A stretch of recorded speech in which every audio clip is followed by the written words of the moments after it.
제가 잊어버려가지고 지금이라도 참 잘 오셨습니다. 한번 예, 더운데 수고하셨습니다. 예, 감사합니다. 하나님 말씀 듣도록 하겠습니다. 오늘 이제 읽은 본문의 말씀을 가지고 그 룻의 고백과 결단이라는 제목으로 말씀을 전하고자 합니다. 여러분들 다 이제 보니까 신앙생활을 몇십 년 동안 다 하신 분들 같은데 아마도 룻기에 이 말씀을 한두 번쯤은 설교를 통해서 들어보았을 것입니다. 근데 주로 이제 5월 달에 들었을 거예요. 그 어버이날에. 그렇지 않습니까? 저는 그런 기억이 있습니다. 저는 과연 룻기가 우리에게 단지 부모님에게 잘하면 복 받는다는 그런 그 효를 강조하기 위해서 쓰여진 책일까요? 아니면 또 다른 영적인 의미들을 저희들에게 부여하려고 기록한 것일까요? 우리가 알고 있듯이 성경의 66권 중에 그 여자의 이름으로 된 책이 2권이 있잖아요. 에스더와 룻기예요. 우리가 에스더는 잘합니다. 뭐 죽으면 죽으리라. 참 믿음을 잘 표현하는 그런 내용이 있습니다. 그래서 그 이스라엘이 멸절될 상황에 있는 그 상황에서 그 에스더의 믿음의 고백을 통해서 이스라엘 민족이 다시 살아났으니까 그들의 역사에 기록될 만한 충분한 이유가 있다고 생각합니다. 그런데 그냥 표면적으로 보면 룻기는 그렇게 중요한 이야기가 없는 것 같아요. 어찌 보면 유치한 그 삼류 연애 소설 같습니다. 신명기 23장을 보면 하나님께서 이런 말씀을 하셨어요. 암몬과 모압은 영원히 여호와의 총회에 들어오지 못한다. 그렇게 하나님이 친히 하셨는데 하나님께서는 자신이 하신 이 말씀을 뒤집기까지 하시면서 룻의 이야기를 성경에 기록하였습니다. 룻기는 이스라엘 백성이 그 왕이신 하나님을 잊어버리고 영적인 그 혼합주의에 빠져 타락해가는 암울한 사사시대를 배경으로 하고 있는 이야기입니다. 이야기의 시작은 이렇습니다. 엘리멜렉과 그의 두 아들의 그 잘못된 결정에서 이 이야기가 시작되는데 엘리멜렉과 그의 아내 나오미 그리고 두 아들 말론과 기럯이 이스라엘을 떠나 모압으로 이주하였다. 그렇게 1장에 기록되어 있습니다. 1장 1절을 자세히 보면 우리 성경에는 이주하려고 했던 것이 아닌 것으로 이렇게 이주하려고 했다는데 1장 그 후반절을 보면 거류하였다 그렇게 기록되어 있는데 좀 거류라는 말이 우리가 듣기에는 좀 이해하기가 애매모호한 부분이 있습니다. 그래서 다른 우리 표준 세번역 성경을 우리가 찾아보면 임시로 살려고 그렇게 기록되어 있어요. 그러니까 정착하려고 했던 게 아니라 여러분 미국에 정착하려고 오신 분들 계세요? 처음부터?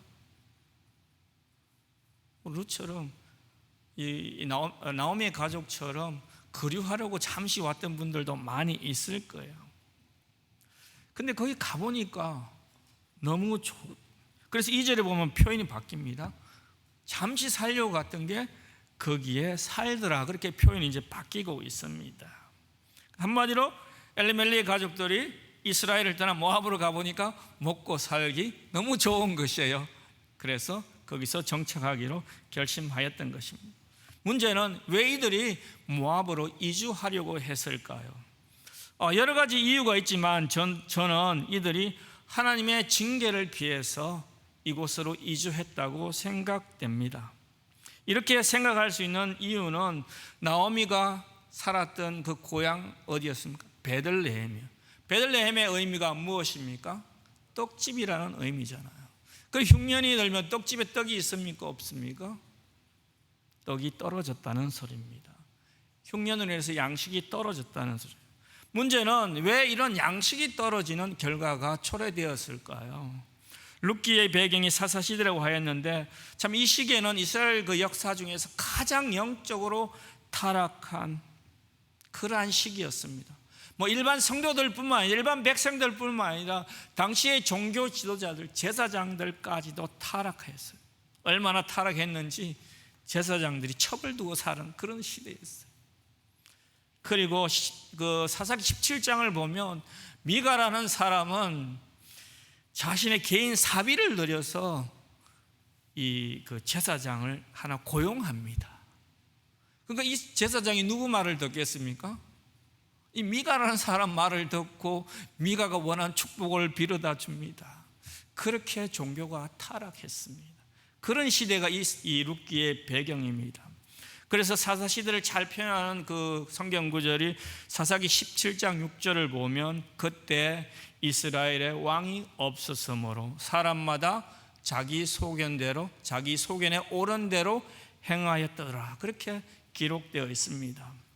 이스라엘 백성들이 하나님을 대신해 자신들의 생각대로 자신들의 소견대로 행했던 결과가 바로 떡집에 양식이 떨어졌다는 것입니다.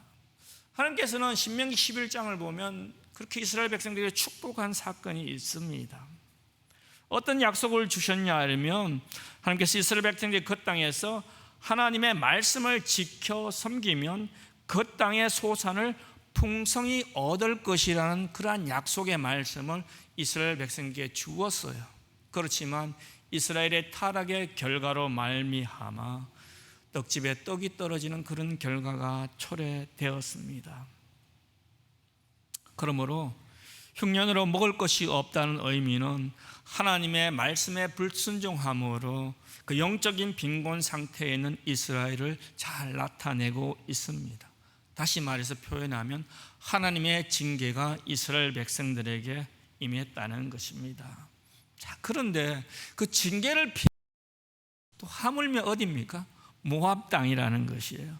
모압 땅이 어떤 땅입니까? 하나님께서 이 모압 땅을 어떻게 이야기했나? 영원히 총에 들어오지 못한다. 하필 피해간 곳이 하나님이 계시지 않는 그 땅, 구원의 반열에 속하지 않은 그 땅으로 이주하였다는 것입니다.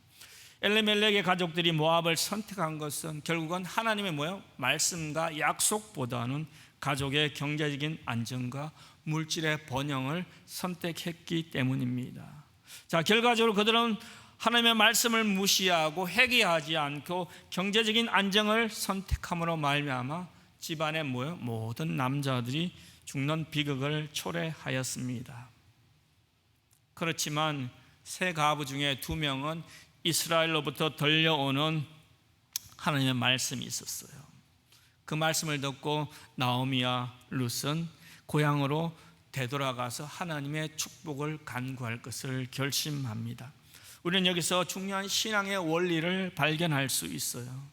회개와 후회가 다른 점이 무엇입니까? 성경에 나오는 인물 예를 들어보면 유다는 후회를 하였지만 베드로는 회개를 한 후 행동을 바꾸었습니다. 아무튼 집안 남자들의 잘못된 선택으로 인하여 무너진 그 가족들의 삶을 집안의 여인들이 바꾸기로 결정을 하였습니다. 그 중요한 결정은 보통 누가 합니까? 우리도? 남자들이 하면 잘 안 되나 봐요. 이 성경에도 예를 들어 보니까. 하여튼 잘 알아서 선택하시기 바랍니다. 근데 중요한 것은 우리가 분명히 알아야 할 것은 우리의 삶의 방향이 누구에게로 향해야 된다는 사실입니다. 하나님께 초점이 맞춰져야 된다는 사실입니다.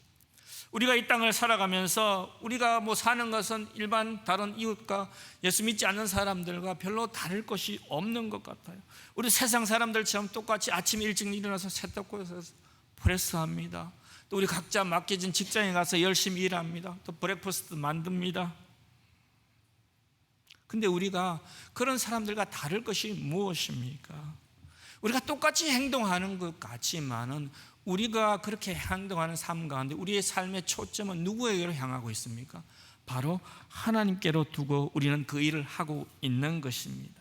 만약 우리의 초점이 하나님께로 향하지 않는다면 그것은 우리 자신의 바벨탑을 쌓는 것과 결국은 내 자신의 이름을 나타내기 위한 세상 사람들과 똑같이 그러한 삶이 되는 것입니다.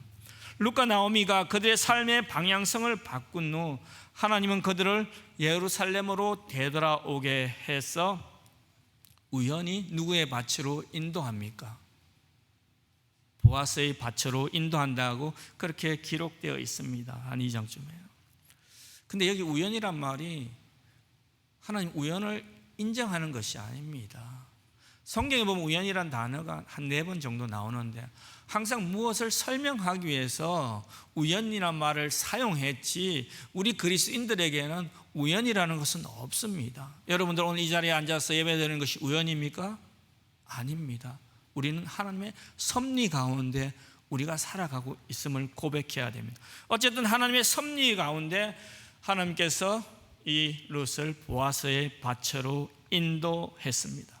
이것은 하나님의 날개 아래서 피난처를 찾는 두 가부에게 부어주시려는 축복의 시작이었습니다. 하나님의 축복의 시작은 한 여인의 믿음의 고백을 통해서 시작되는 것을 우리는 알 수 있습니다. 오늘 읽은 1장 16절 17절을 보면 늙은 시어머니를 향한 룻의 모습이 잘 나타나고 있어요. 나오미는 룻에게 너도 오르바처럼 모압 땅으로 돌아갈 것을 요구하였지만 룻이 어떻게 대답합니까? 룻은 시어머니 나오미와 함께 머무르며 나오미의 하나님을 나의 하나님으로 섬기겠다 그렇게 고백하면서 죽기로 따르기로 맹세합니다. 지금 우리가 가진 성경은 좀 표현이 거시기한데 옛날 그 개혁판 한글 성경에는 어머니께서 유숙하시는 곳에 나도 유숙한다 그렇게 기록되어 있습니다. 번역되어 있어요. 자, 이 말은 뭐냐면 불편하고 어려운 처지에 같이 지낼 각오를 한다는 뜻입니다. 생각해 보세요.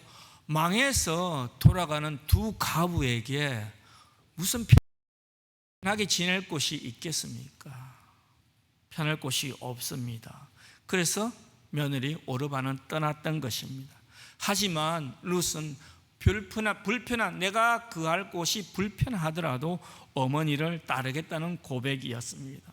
이 두 구절에서 자세히 보면 어머니와 나라는 단어가 10번 이상 나옵니다. 그런데 이 룻이 따르기로 한 어머니 나오미의 삶이 어떻습니까? 한마디로 말해서 죽음을 앞둔 빈털터리입니다. 이 어려운 상황에 처하면 우리 대부분 어떻게 합니까? 살 사람이라도 살아야지. 그래서 각자의 길을 갑니다. 그래서 오르바도 떠났습니다. 그렇지만 룻은 아무것도 없는 희망조차 잃어버린 시어머니와 하나가 되겠다는 그러한 각오로 죽음과 같은 그 삶을 선택했습니다. 우리 사람들은 그렇잖아요. 기본적으로 잘 나가고 있어 보이는 사람 편에 서잖아요. 그래서 여러분 요즘 어떤 말이 있습니까? 자식들에게 죽기까지 어떻게 합니까? 통장 이름을 누구 앞으로 두라 합니까? 내 이름으로 가지고 있어야 효도를 한다는 것입니다. 근데 룻은 그야말로 빈털터리였어요. 룻의 이러한 선택은 단순히 경제적인 것을 판단해서 어려운 것을 선택한 것이 아닙니다. 그냥 삶의 거처를 옮기는 것이 아니었습니다. 룻의 선택은 자신의 삶보다는 자신이 지금까지 믿고 있었던 신앙까지도 종교까지도 포기하겠다는 그러한 결심이 있었습니다. 그래서 이제 신앙을 바꾸어서 나오미가 섬기는 하나님도 자기도 믿어보겠다는 결심으로 따르기로 결정하였던 것이에요. 제가 언제 어떤 그 대학 교수님 강의를 듣다 보니까 이 종교를 바꾸는 게 너무나 어렵다고 그래요.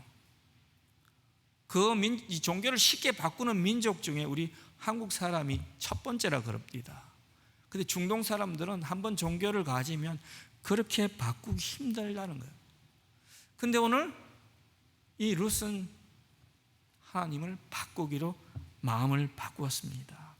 결코 시어머니를 모셔야 한다는 윤리적인 당위성이나 홀로 남은 그 외로운 여인에 대한 인정이나 동정 때문이 아니었습니다. 그것은 분명히 나오미의 삶과 인격 그리고 무엇보다도 그녀가 믿고 있는 신 여호와 하나님에 대한 동경이 있었기 때문입니다.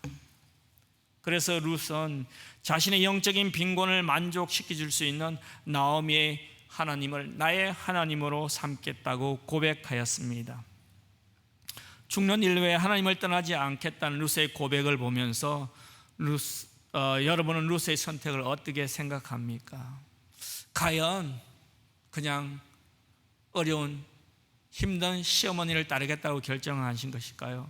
성경은 룻의 이 선택을 통해서 우리에게 보여주고 있는 것이 무엇일까요? 룻기의 저자는 이 룻의 삶을 통해서, 모습을 통해서 사람이 보여줄 수 있는 그런 선한 행동을 우리에게 말하는 것이 아닙니다. 하나님께서 우리에게 보여주시기 원했던 그 헤세드의 은혜를 말하고 있습니다. 룻의 고백과 행동을 통해서 오직 하나님만이 하실 수 있는 그 조건 없는 사랑, 그 인애의 사랑, 그 헤세드의 사랑이라 하는 그 모습을 저와 여러분들에게 보여주고 있습니다. 지금 우리가 살아가는 시대는 모든 것이 불확실하고 불안한 시대입니다. 팬데믹 이후에 더 그런 현상이 뚜렷하죠. 언제 어디서 우리가 무슨 일이 일어날지 모르는 세상에서 살아가고 있습니다. 그래서 지금 많은 사람들이, 학자들이 우리는 불안의 시대를 살아간다고 합니다. 미혹과 불안의 시대 예수를 어떻게 따를 것인가라는 내용으로 그 헨리 나우에라는 사람이 예수의 길이라는 책을 썼는데 그 내용에 이런 글귀가 있어요. 세상의 사랑은 거래다. 제가 좀 발음이 안 좋아서 트레이드, 주고받는 것이라는 거예요. 거래란 말이, 그죠? 세상의 사랑은 거래다. 사랑이 거래다 보니까 사람들이 늘 문제에 빠져 허덕인다. 그들은 자신이 준 사랑에 대해 보답이 돌아오기를 원한다. 바로 이 지점에서 갈등과 적의와 분노와 원한과 복수심이 싹 튼다 하면서 인간의 모든 혼돈은 이 사랑을 거래의 관계에서 보는 데서 온다고 그렇게 이야기합니다. 이것이 세상 사람들의 사랑의 원리인 것입니다. 그런데 하나님의 사랑은 어떠한 사랑입니까? 십자가의 사랑은 어떠한 사랑이었습니까? 바로 조건 없는 인애의 사랑, 헤세드의 사랑입니다. 성도 여러분, 이런 헤세드의 사랑을 우리에게 직접 보여주신 한 사람이 계셨습니다.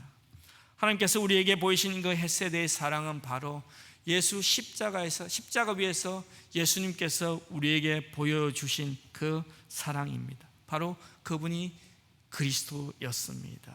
그분은 우리의 죄를 구속하기 이 땅에 오셨고 죄인들을 섬기셨고 조건 없는 사랑으로 십자가에 피 흘리셨고 부활한 그 이야기가 바로 이 룻기에서 룻의 고백 중에 들어있는 것입니다. 주님께서는 나오미처럼 텅 빈 우리 인생에 찾아오셔서 우리에게 영원한 생명, 구원을 선물로 주셨습니다. 그리고 한번 구원한 자신의 백성은 영원히 포기하지 않는다는 그런 약속을 주셨습니다. 룻이 나오미를 선택한 것처럼 주님은 저와 여러분을 선택하셔서 끝까지 책임져 주시겠다고 약속하셨습니다. 예수님의 사랑은 거래의 사랑이 아니라 자신의 목숨까지도 내어주신 완전한 헤세드, 그 아가페의 사랑이었습니까? 여러분, 우리가 이러한 사랑을 받은 사람이에요. 이런 사랑을 누리면서 살아가는 사람입니다. 그러므로 우리는 우리가 받은 이 소중한 사랑도 받은 사람이 나눠줄 줄 안다는 우리 속담이 있잖아요, 그죠? 여러분, 이런 사랑을 우리가 받았으니까 이런 사랑을 우리의 삶의 현장에서, 우리의 일터에서 나눠주는 저와 여러분이 되어야 할 것입니다. 룻은 자신의 믿음의 고백을 말보다는 행동으로 옮기는 결단을 하고 있는데, 이전까지 나타난 그 룻과 나오미의 모습을 보면 그냥 배고픈 문제를 그 현실적으로 해결하면서 윤리적으로나 도덕적으로 그렇게 비난받을 만한 행동은 하지 않습니다. 그런데 룻기가 4장까지 되는데 이 3장 이제 클라이막스에 다가오는 3장 전반부터는 나오미와 룻은 하나님의 그 섭리를 이렇게 이루어가는, 즉 어떤 결단적인 그런 모습을 보여줍니다. 그런데 이 두 가부의 행동의 결단이 모습들이 조금은 우리가 이해하기 힘든 부분이 있습니다. 왜냐하면 이 두 여인의 모습은 순수하고 경건한 신앙인의 모습이 아니기 때문입니다. 요약하면 이렇습니다. 추수한 보리단에서 보리나다를 털어내는 밤에 너는 예쁘게 단장하고 타작마당에 누워서 자려고 하는 보아스의 이불 속으로 들어가 그 발 아래 누우라. 이것이 며느리가 시어머니에게 준 명령이에요. 오더한 거예요.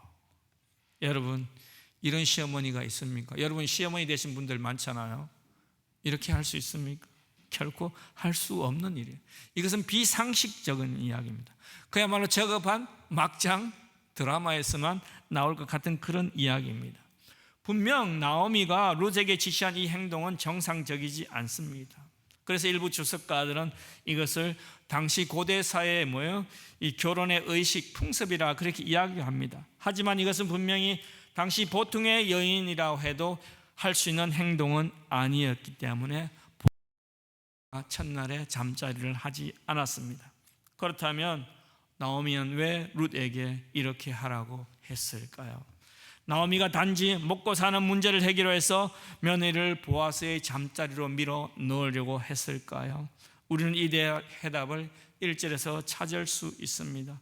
3장 1절을 보면 룻의 시어머니 나오미가 그에게 이르되 내 딸아 내가 너를 위하여 안식할 곳을 구하여 너를 복되게 하게 하지 않겠느냐 그렇게 이야기합니다.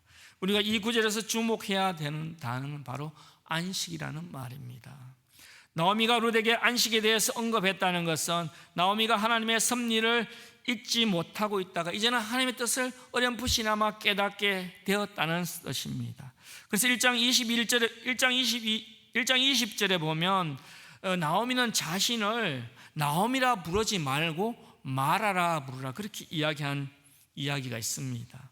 마라의 의미는 하나님께서 나를 심히 괴롭게 하였다, 나를 치셨다, 나의 안식이 깨어졌다, 나는 단 사람이 아니라 썬 사람이다, 나는 스윗 퍼슨이 아니다, 정말로 나는 참 세상의 모든 어려운 수식어는 다 붙이는 것 같습니다.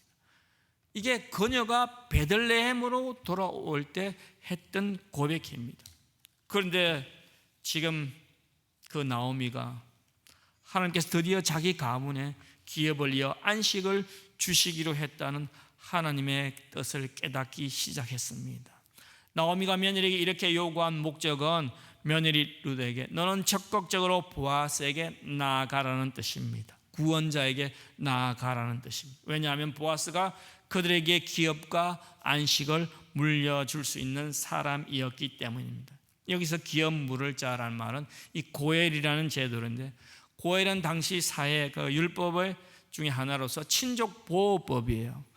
가난한 친족이 땅을 팔았거나 먹고 살 것이 없으면 대신해서 그 땅을 사주기도 하고, 또 가족이 살해당했으면 힘이 없는 가족이 살해당했으면 힘 있는 사람이 대신 원수를 갚아주는 그러한 제도였습니다. 룻기에서 마찬가지로 대를 이을 자식이 없으면 대신해서 첫 번째 이 친족이 순서대로 그것들을 물어줄 수 있는 그런 제도였는데, 그러므로 이 기업 물을 자라의 의미는 구속하다, 이란 언어적인 의미를 가지고 있습니다. 당시 이스라엘 추수 시기가 3월에서 7월까지 약 5개월 동안 정도였다고 합니다. 이 5달 동안 추수 시기가 지나면 두 가부는 또다시 생존을 위해 먹을거리를 걱정해야 됐습니다. 그래서 나오미는 룻에게 너에게 지속적으로 안식과 은혜를 베풀어 줄 수 있는 보아스 구원자를 차지하라는 뜻입니다. 드디어 나오미와 룻에게는 결단을 행동으로 옮길 시간이 다가왔습니다. 이러한 시어머니의 요구에 룻은 믿음의 선택과 결단을 합니다. 한번 생각해 보세요. 한 여인이 청혼받지 못한 남자에게 잠자리를 요구했다가 거절당하면 어떠한 상황을 맞이하겠습니까? 죽을 수도 있는 그러한 상황이 다가옵니다. 룻은 시어머니 나오미의 간청에 따라 보아스의 그 타작마당에 누웠습니다. 그래서 9절을 보면 룻이 보아스에게 당신의 옷자락으로 나를 덮으소서 이렇게 말합니다. 이것은 그가 기업 물을 자가 된다는 것을 알리는 것도 있지만, 이 고백은 이스라엘 출애굽 당시 하나님께서 이스라엘 백성들에게 은혜를 베푸신 그 사랑을 떠올리게 하는 사건입니다. 하나님이 이스라엘 백성들을 애굽을 구원해 내실 때 자기 백성들을 독수리 날개에 업어 인도하신 적이 있습니다. 룻은 보아스를 향하여 이러한 하나님의 사랑을 보여달라고 요구하였습니다. 옷자락으로 덮어서라는 이 룻의 청혼 멘트는 나오미가 가르쳐 줬을까요? 누구에게 이 룻이 이 청혼 멘트를 배웠을까요? 나오미가 이것은 가르쳐 주지 않았어요. 사실은 이 말은 2장 12절에 보면 보아스가 룻을 처음 만났을 때 축복한 그 축복의 내용 중에 들어 있습니다. 2장 12절에 보면 여호와께서 내가 행한 일에 보답하시기를 원하며 이스라엘의 하나님 여호와께서 그의 날개 아래 보호를 받으러 온 내게 온전한 상 주시기를 원하노라, 그렇게 이야기한 적이 있습니다. 이 말은 보아스가 룻에게 한 칭찬과 축복이었어요. 근데 이제는 룻은 보아스에게 당신이 나를 처음 만나 나를 축복해 주었던 것처럼 이제 당신의 옷자락으로 나를 덮어소서, 나를 보호해 주세요, 나의 구원자가 되주세요, 그렇게 청혼한 것입니다. 이러한 룻의 요청에 보아스의 판단의 기준은 어떻겠습니까? 감정에 따라 치우치지 않았습니다. 그는 율법대로, 즉 말씀대로 행하였습니다. 그래서 그는 자신이 기업 물을 의무가 있는 자임을 선언하면서도 자신보다 먼저 앞순번에 있는 자에게 물어보고 그들이 포기하면 내가 당신의 기업을 물을 자가 되겠다, 의무를 수행하겠다는 약속을 룻에게 합니다. 근데 이 기업 물은다는 것이 쉬운 일이 아니에요. 막대한 재산상의 손해를 감수해야 됩니다. 이 재산을 집안에 내어주는 거나 마찬가지예요. 이 보아스는 막대한 재산상의 손해임에도 불구하고 하나님의 말씀에 순종하여 그렇게 순응합니다. 대답합니다. 그는 정말 감정적으로는 하고 싶지 않았을 거예요. 이에 타산을 따지면 절대로 할 수 없는 일이었습니다. 이런 보아스의 선택을 통해서 우리는 이 땅을 살아가면서, 특별히 그리스도인으로 살아가면서 우리의 삶의 판단의 기준이 무엇이어야 하는지 잘 보여줍니다. 특별히 우리가 신앙생활하면서, 특히 교회를 인도하시는 분, 리더하시는 분들은 더 많은 이런 고민에 빠질 때가 많이 있습니다. 그때마다 우리는 말씀이 우리의 판단의 기준이 되어야 한다는 것입니다. 믿음의 결단을 한 룻에게는 이제 기다림의 시간이 필요했습니다. 18절을 보면 시어머니 나오미가 이렇게 얘기합니다. 내 딸아, 이 사건이 어떻게 될지 알기까지 앉아 있으라. 그 사람이 오늘 이 일을 성취하기 전에는 쉬지 아니하리라. 시어머니가 이제 보아스의 타작마당에서 돌아온 룻에게 이렇게 얘기합니다. 기다리라는 것입니다. 기다리라는 면은 어떤 면에서 인내라고 말할 수 있을 것입니다. 영성신학자로 널리 알려진 리차드 포스처는 현대인, 저와 여러분을 이야기합니다. 가장 무서운 질병 중에 하나가, 육체적인 질병이 아니라 영적인 질병 중에 하나가 이 조급함을 꼽습니다. 기다리지 못하는 것, 즉 조급함은 그는 마귀다, 그렇게 단정지어서 이야기하였습니다. 여러분, 우리도 살아가면서 무엇인가 초조하게 기다리는 적이 많이 있을 것이에요. 여기 한국에서부터 영주권 받아오신 분이 있어요? 몇이 없을 거예요. 저도 미국에서 이렇게 영주권 신청해서 받아왔는데 한 2, 3년씩 보여잖아요. 저 아내 같은 경우에 10년을 기다렸어요. 참 쉽지 않은 겁니다. 그 기다리는 동안은 여러 가지 불안과 또 좌절이 있습니다. 특별히 그냥 막연히 기다리면 나오는 것이 돼도 그렇지만 내가 잘못해서, 여러분 저는 어릴 때 좀 잘못해서 아버지한테 몇 번 혼난 적이 있어요. 맞은 적이 있는데, 제가 잘못하고 아버지가 매를 안 대면 어떻게 합니까? 불안해요. 집에 들어가기도 싫어요. 그래서 제가 한두 번 집 뛰쳐나온 일도 있는데, 어쨌든 이 불안하면 안절부절하지 못합니다. 그래서 우리는 계속 반복적인 이 불안한 행동을 보이기도 합니다. 근데 이들의 불안은 오래가지 않은 것 같습니다. 나오미가 룻에게 한 말이 18절로 내 딸아, 이 사건이 어떻게 될지 알기까지 앉아있으라, 그렇게 하였습니다. 이들이 앉아있다는 것은 염려보다는 보아스에 대한 믿음과 신뢰 때문에 인내하고 기다렸다는 의미일 것입니다.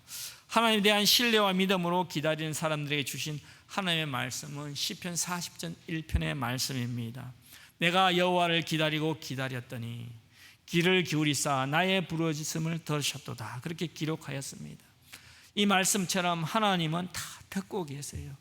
우리의 기다림을 알고 계십니다. 우리의 간구에 기다립니다. 그러므로 우리는 너무 조급해할 필요가 없습니다. 우리의 기도의 응답의 때가 언젠가는 그분이 이루어 주시기 때문입니다. 사랑하는 성도 여러분, 하나님은 우리에게 보아서 같은 분이십니다. 하나님은 우리가 의지할 분이고 신뢰할 분이고 우리의 구속자가 됩니다. 믿음이란 것은 바로 이런 것이라 생각됩니다. 믿음은 그분을 신뢰하는 것입니다. 그분은 믿음을 신뢰하고 믿고 기다리는 것입니다.